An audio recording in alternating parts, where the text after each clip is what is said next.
Deus é bom. Amém? Eu estou maravilhado, em primeiro lugar, pelo amor de Deus, por Ele permitir estar neste lugar. Quero louvar a Deus pela vida de cada um dos irmãos que hoje estão a celebrar ao Senhor por meio do louvor. Ele é digno de toda a honra e toda a adoração. Quero saudar aos meus pais e minhas mães, pastores, membros da direção, porque é com consentimento deles que hoje me foi dada esta oportunidade de estar diante dos irmãos a ministrar a palavra do Senhor. Queria dirigir-vos uma palavra de oração antes de prosseguirmos, mas para tal eu gostaria que lêssemos a escritura que vai nortear a palavra do Senhor. Foram me dados 45 minutos máximo e eu gostaria que o Senhor nos ajudasse ao longo desse tempo. Evangelho segundo escreveu Lucas, capítulo de número 17, e nós queremos ler um versículo apenas. Evangelho escrito por Lucas, capítulo de número 17, versículo de número 32. 32º versículo do 17º capítulo do Evangelho segundo escreveu Lucas. Lucas 17, 32, está escrito assim: lembrai-vos da mulher de Ló. Eu gostaria que a igreja repetisse comigo essas palavras. Lembrai-vos da mulher de Ló. Lembrai-vos da mulher de Ló. Baixa a sua cabeça e esteja orando. Senhor nosso Deus, Pai, graças te damos porque Tu és Deus e fora de não há outro. Queremos te bendizer porque, como diz o salmista, dormimos, pegamos sono e acordamos porque o Senhor nos sustenta. Queremos te bendizer, Senhor, porque mesmo se na nossa soberba algum dia nós presumirmos que não mais mereces a nossa adoração, a Tua palavra diz que até das pedras podes suscitar adoradores. Portanto, não te adoramos porque o Senhor nos peça tal coisa, não te adoramos porque estejamos a fazer algum favor, mas te adoramos porque és digno, Senhor. És o único Senhor e Deus digno de nossa adoração.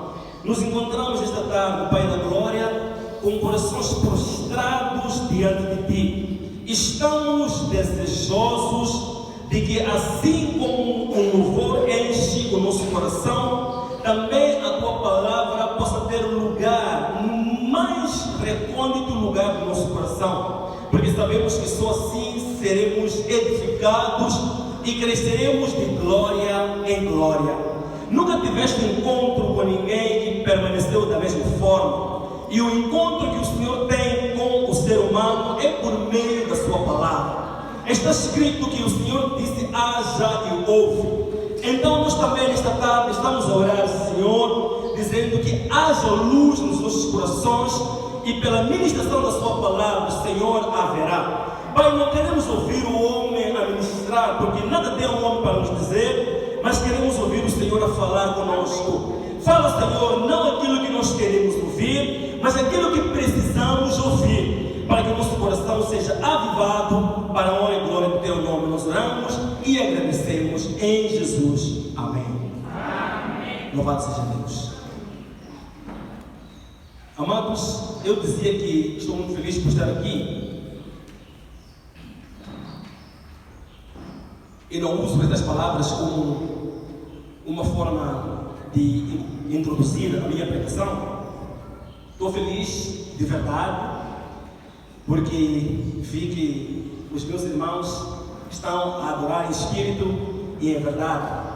Jesus Cristo, conversando com a mulher samaritana, Ele disse que haveria um tempo em que os verdadeiros adoradores adorariam ao Senhor em espírito e em verdade. E nós entendemos que adorar em espírito é adorar do fundo do nosso coração. Não é adorar apenas com os lábios, mas é adorar do fundo do nosso coração. E adorar, em verdade, é adorar em conformidade com a revelação escrita de Deus, que é a palavra do Senhor. É muito entristecedor aquilo que tem acontecido nos nossos dias, em que nós vemos muitos jovens que começam o louvor na igreja e daqui a pouco são estrelas. E daqui a pouco tudo que tem é harmonia, beleza vocal, de Deus, de palavra, lá nada mais tem. Então, a minha oração, alguém me disse uma coisa muito sábia.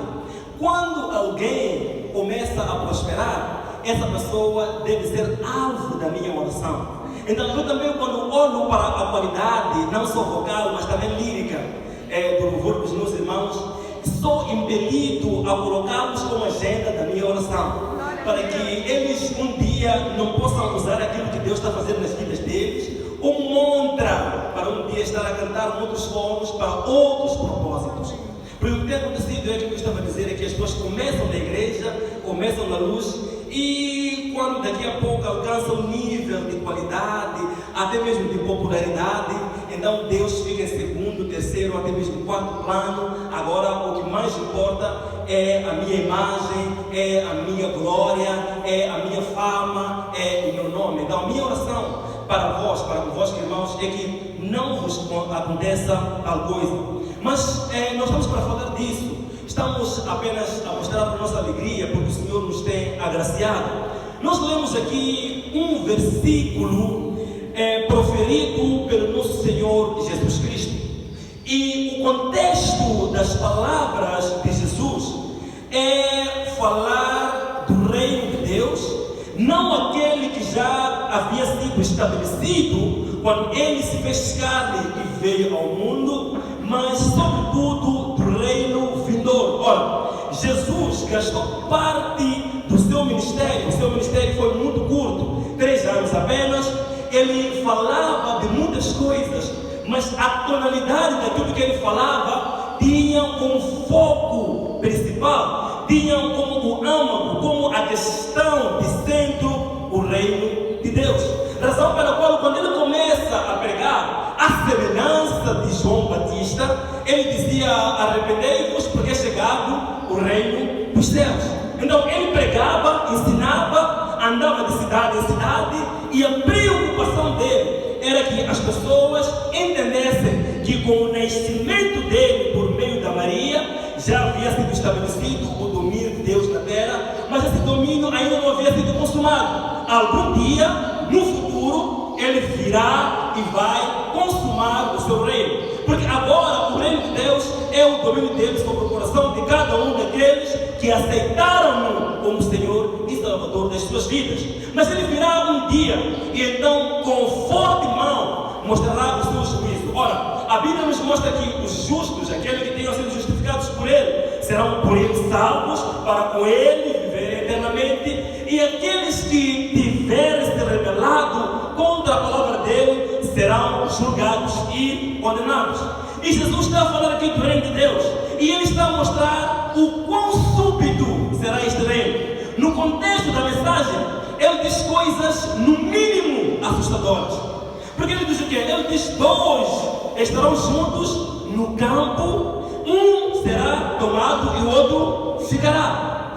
2 estarão deitando-se na mesma cama, um será tomado e um ficará. Então, no meio desse discurso, ele como que se estivesse a dar uma lição de história, a conduzir o seu auditório para o passado. Ele diz: lembrai-vos da mulher de Ló. Então, a nossa preocupação aqui é entender por que é que Jesus quer que nos lembremos da mulher de Ló. O que aconteceu com a mulher de Ló digno da nossa atenção? E é disso que queremos falar nesta tarde. Quando alguém está a nos trazer alguma advertência e depois diz: lembra-se do episódio X, lembre-se da pessoa X, certamente essa pessoa quer que nós façamos uma reflexão entre uma coisa que está a acontecer agora ou uma coisa que vai acontecer no futuro com aquilo que já aconteceu. Então Jesus Cristo está a incutir esta mentalidade histórica nos seus ouvidos. Ele diz: lembrai-vos da mulher de Ló. Agora, é interessante. Ele não está a dar opção aos seus ouvintes. Não está a dizer que tal pensarmos, que tal meditarmos naquilo. Ele está dizendo o quê? Lembre-se. Como quem está dizendo assim? Convém que não se esqueçam daquilo que aconteceu à mulher de Ló. Esta é uma figura que não é muito famosa pelos seus feitos ou bons feitos. E nem tem nome na Bíblia. É interessante que ela não tem nome, é chamada mulher de Ló. Ló tinha uma mulher, e a mulher de Ló chama-se mulher de Ló. Por quê? Porque a Bíblia vai nos mostrar o que importa realmente é o fato de que ela foi mulher de Ló. Então nós queremos responder ao apelo que Jesus nos dá e queremos nos lembrar da mulher de Ló. O que aconteceu com a mulher de Ló que é digno da nossa atenção? Eu gostaria de conduzir os meus irmãos nesta tarde ao lugar onde se fala da mulher de Ló. E nós queremos aprender com aquilo que aconteceu com a mulher de Ló. Vamos lá para Gênesis. Livro de Gênesis. Para aquele que tem dificuldades em encontrar esse livro, é só pedir ao irmão que está ao lado de ajudar.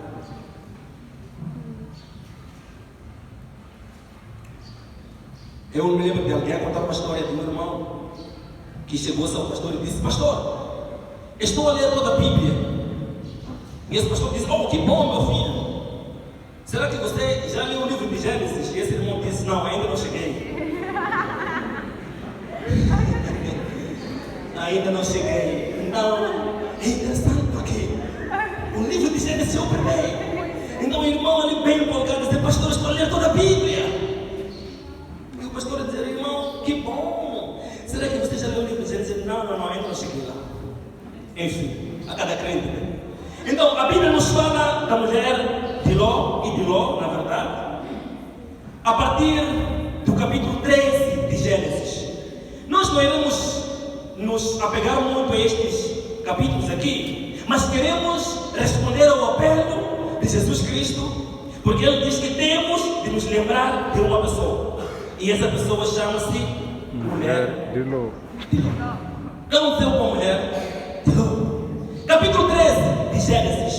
Se você for comigo nesse capítulo 13 e ler a partir dos versículos 10 até versículo 13, está escrito assim: e levantou-se Ló, e levantou também os seus olhos, e viu toda a campina do Jordão, que era toda bem regada, antes do Senhor ter destruído Sodoma e Gomorra, e como era o jardim do Senhor, como a terra do Egito, quando se entra em Zoar. Então Ló escolheu para si toda a campina do Jordão, e partiu Ló para o ocidente, e apartaram-se um do outro. 12. Habitou Abraão na terra de Canaã, e Ló habitou nas cidades da campina, e armou as suas tendas até Sodoma. 13 agora.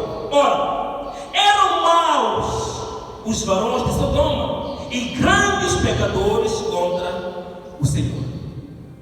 Agora, primeiro temos um retrato bonito de Sodoma e Gomorra.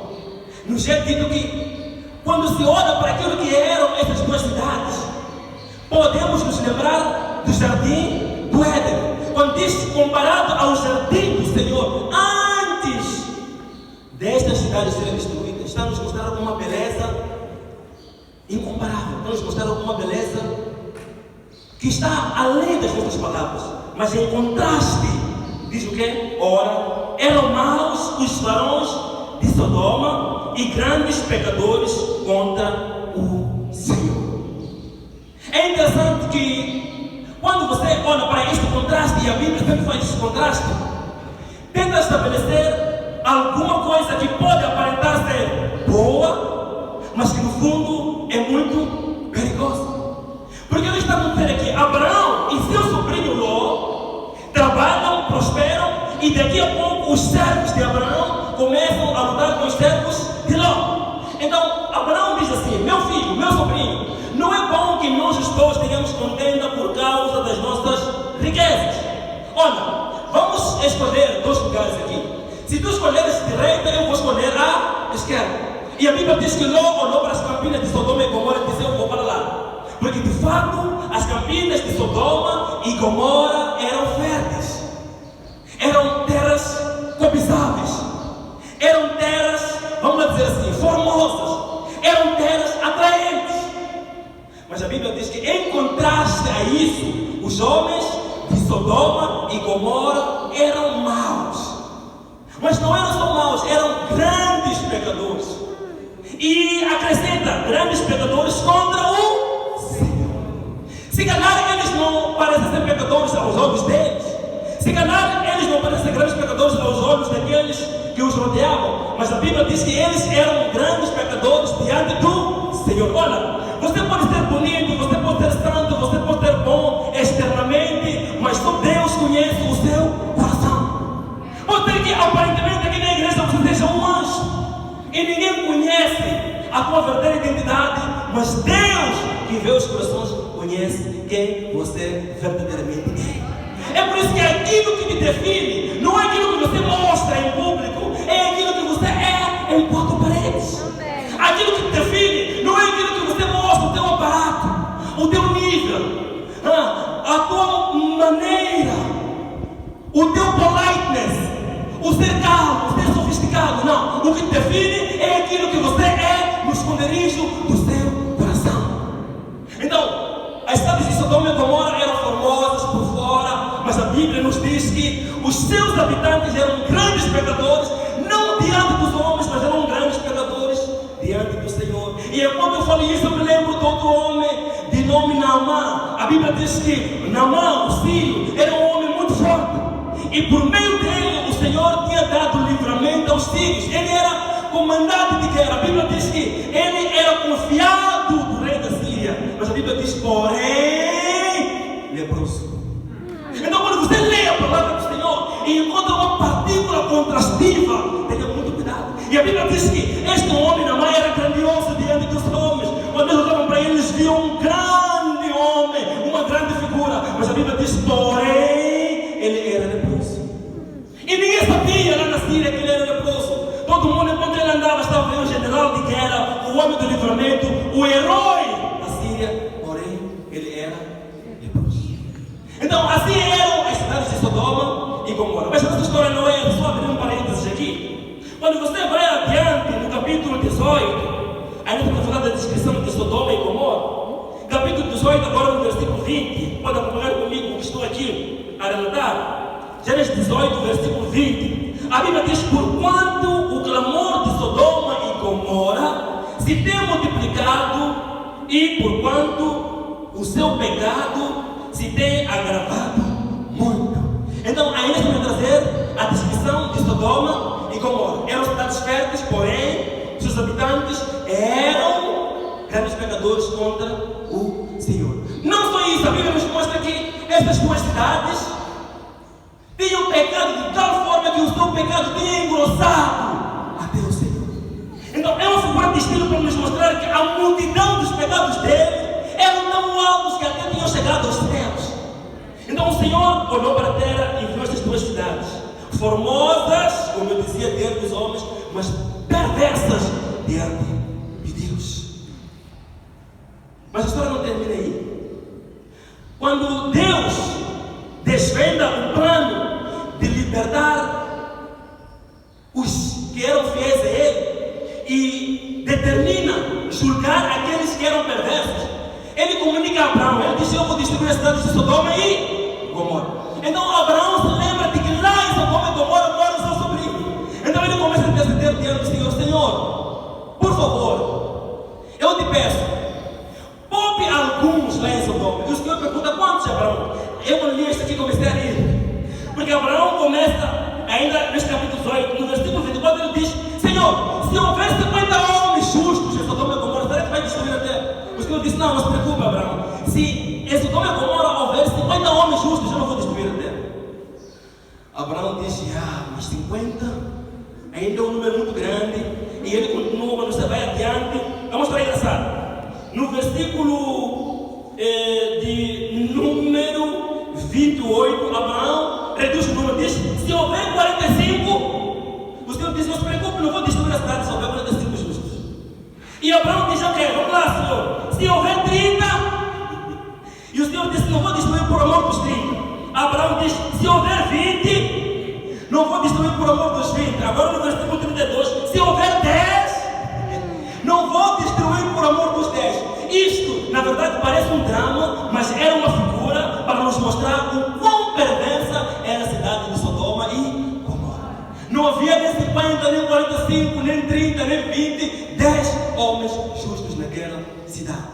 Mas o Senhor, na sua misericórdia, pela intercessão de Abraão, ele salvou ao seu sobrinho, ao sobrinho de Abraão, porque este também era um homem justo e temente a Deus. Nós entendemos que ele aprendeu do seu tio, que a figura era seu pai, o temor do Senhor. Abraão é o pai da fé. Mas quando a coisa vai andando, a Bíblia nos diz que Deus revela o seu plano a Ló e diz: saia desta cidade, porque eu destruirei esta cidade. E você conhece a história, vou adiantar um pouco, embora ele voltar para dar de passo em passo, que no momento que eles saem de Sodoma e Gomorra, a esposa de Ló fez o quê? Olhou para trás.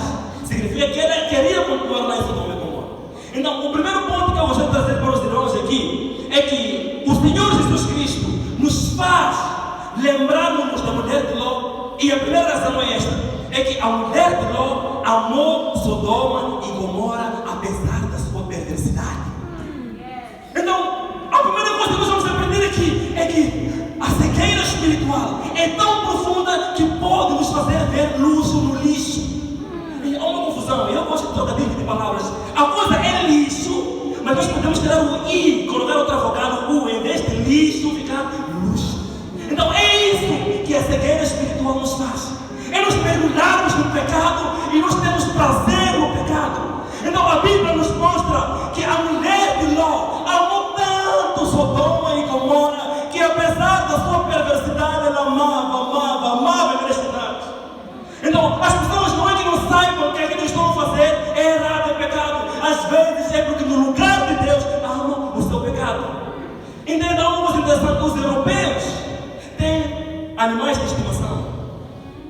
Mas os homens não só têm animais de estimação, também têm pecados de estimação. Então eles não apenas têm animais que gostam, animais que se alegram neles, mas também têm pecados que acalentam os seus corações. Sabe o que é isso? Significa que a pessoa diz: não posso deixar isto, posso deixar aquilo, posso deixar de fazer isto, mas este pecado não vou deixar. Ainda que fale, ainda que pregue, ainda que intercedam, a minha nova bonitinha, mas que deixe fique. Então é isso que aconteceu com a mulher de Ló. Ela amou a cidade de Sodoma e Gomorra apesar da sua perversidade. E eu dizia que a cegueira espiritual, entenda uma coisa: os cegos espiritualmente veem. Sabe qual é a diferença? É que eles veem aquilo que é feio como se fosse bonito. E eu me lembro do ai que é de Isaías. Deus diz assim em Isaías: ai daqueles que fazem do bom o errado, que fazem das trevas a luz, que fazem do mal o bem. E esse ai recai sobre aqueles que estão na condição da esposa de Ló. São aqueles que trocam os valores. E a nossa geração é uma geração da perversão dos valores. Aquilo que é bom é tido como mal, e aquilo que é mau é tido como bom.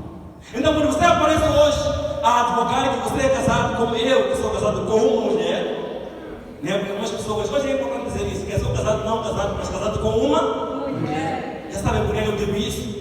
Então quando você aparece a dizer que eu sou casado com uma mulher, há quem vai dizer: não pode dizer isso, porque alguns, por causa da sua orientação sexual, são mulheres, mas podem se casar com outras mulheres, são homens, mas podem se casar com outros homens. Inclusive colocam isso em livros, em enciclopédias, na televisão. As organizações LGBT são as mais ricas que existem. Mas deixa-me dizer uma coisa nesta tarde: não importa o quão os homens promovam, não importa o quão os homens gostem, não importa o quão os homens glorificam o pecado, ele continua sendo mal aos olhos de Deus. Porque o que importa não é se as pessoas aprovam ou não, é aquilo que Deus diz. Então a história de Sodoma e Gomorra era assim, mas eu disse que o primeiro ponto que nos deve fazer nos lembrarmos da mulher de Ló é que ela amou Sodoma e Gomorra apesar da sua grande perversidade. Ainda estamos no primeiro aspecto. Você quando vai para o capítulo 19, há de ver um segundo caso que está a acontecer aqui. Capítulo 19 de Gênesis, estamos a sair do capítulo 18. No capítulo 19 de Gênesis, se você ler os versículos 15 e 16, está escrito assim. Gênesis 19, 15 e 16, está escrito assim.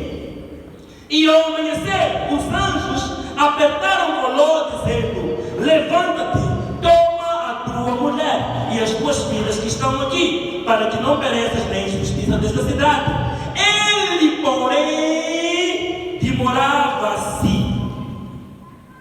E aqueles varões te pegaram pela mão, e pela mão da sua mulher, e pela mão das suas duas filhas, sendo-lhe o Senhor misericordioso, e o tiraram e o puseram para fora da cidade. Quando Deus preparou o plano de livrar a Ló, a Bíblia não está dizendo que Ló e a sua família demoravam-se. Então Deus disse: saiam daqui urgentemente. O que eles fizeram? Eles demoraram mais um pouco. É aquele período em que um jovem, sobretudo, quem quer que seja, o pai ou a mãe, diz: eu vou deixar amanhã, vou deixar depois da manhã, vou deixar o próximo mês, vou deixar o próximo ano. E aquilo que parecia pequeno, daqui a pouco fica grande. Porque este é o mistério do pecado. O pecado pode começar pequeno, mas não termina pequeno. E eu me lembro de um homem contar uma história lá no Brasil. Ele dizia que um cidadão brasileiro foi preso porque roubou uma barra de manteiga. E lá no Brasil vocês sabem que as câmaras estão em maior número que os pães. Então capturaram a imagem daquele homem, saiu lá na rede, Globo e tudo mais. Então quando o jornalista, o repórter vai para lá, ele confronta o delegado para os brasileiros, o chefe da polícia, para o nosso caso. Ele confronta o delegado, ele diz o quê? Ele diz: senhor delegado, mas o senhor não tem vergonha? Prender um cidadão só porque roubou uma bala de manteiga. Quantos homens aqui neste país roubam bancos e casas, roubam carros, roubam dinheiro, mas nunca são presos? Vai ter a coragem de prender um homem porque roubou uma bala de manteiga? E o delegado olhou para o corpo e disse: eles roubam carros e bancos, porque quando roubaram bala de manteiga não foram presos. E isso significa que pecados pequenos não terminam pequenos. A pessoa pode dizer que eu vou gerir a coisa, porque nós deixamos de ser gestores de empresas, viramos gestores de pecado. E somos gestores de pecado, somos pecadores profissionais. Então a Bíblia nos mostra que a mulher de Ló demorava-se a sair de Sodoma e Gomorra, mas o Senhor foi-lhes misericordioso e lhes pegou pela mão. Sabe o que está a acontecer aqui? É que a mulher de Ló não fez caso da misericórdia de Deus.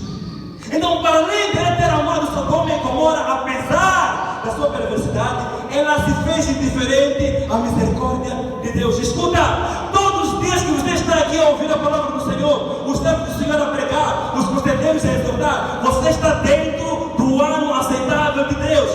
Você está dentro da misericórdia de Deus.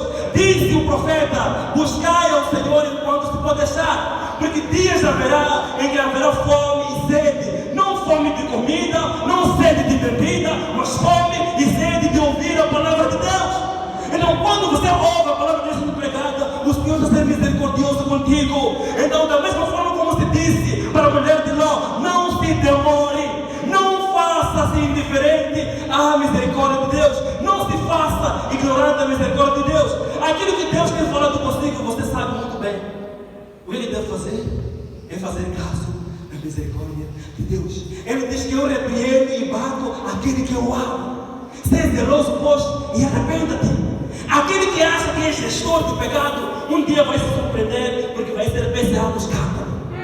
Porque a coisa não termina assim, como eu dizia. A coisa começa pequeno, vem crescendo, até chegar a um nível que já não podemos gerir. Então Deus está dizendo que nós temos de considerar a sua misericórdia, porque chegará um dia em que essa misericórdia se irá. É por isso que somos igreja. Então a esposa de Ló não fez caso da misericórdia de Deus. O Senhor foi misericordioso para com ela, sua família e seus filhos, mas a Bíblia diz que ela ignorou. Ela não fez caso da misericórdia de Deus. Então ela ouviu aquilo que Deus queria que ela fizesse, ela ouviu o apelo de Deus para a sua vida, mas ela decidiu fazer-se indiferente ao apelo de Deus. Mas a história dessa mulher não termina aí. Você conhece o desenrolar dessa história? Para resumir, a Bíblia diz que depois dessa discussão, porque eles estavam a discutir as condições de sair ou não de Sodoma, Ló diz assim ao Senhor: Senhor, estás a me dar uma cidade grande e bonita como esta, para que eu vá me refugiar num sítio pequenino ali. Será que aquela cidade não é pequena para que a minha alma maneira se refugie?